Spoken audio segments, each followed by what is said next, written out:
Finally আমার আর সুষময়ের semester exam খতম হয়েছে। আগামীকাল আবার খড়গপুরে ফেরার পালা। তাই আজকের একটা শুভ দিনে আমি, সুষময় আর মা তিনজন মিলে শান্তিপুরের সিদ্ধেশ্বরী কালী মায়ের কাছে পুজো দিতে গিয়েছিলাম।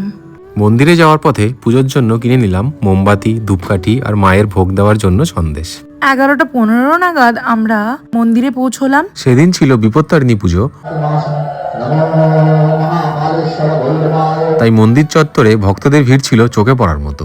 দীর্ঘক্ষণ লাইনে অপেক্ষা করার পর অবশেষে প্রায় 12টা নাগাদ আমরা মন্দিরের ভেতরে প্রবেশ করলাম। প্রায় 1.5 থেকে 2 ঘন্টা ধরে খুব সুন্দরভাবে পুজো হলো আর আমরা মন প্রাণ ভরে মায়ের কাছে পুজো দিলাম। পুজো দিয়ে যখন বাইরে বেরোলাম তখনও দেখি লাইন যেন শেষই হচ্ছে না। প্রায় 250 থেকে 300 জনের মতো ভক্ত তখনও মায়ের দর্শন আর পুজোর জন্য অপেক্ষা করছিলেন। সত্যি সেদিন মায়ের মন্দিরে ভক্তদের সমাগম ছিল চোখে পড়ার মতো।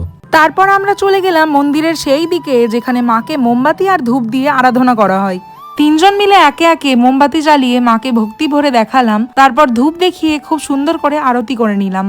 সেই মুহূর্তটা খুব একটা ক্যামেরা বন্দি করে রাখা হয়নি।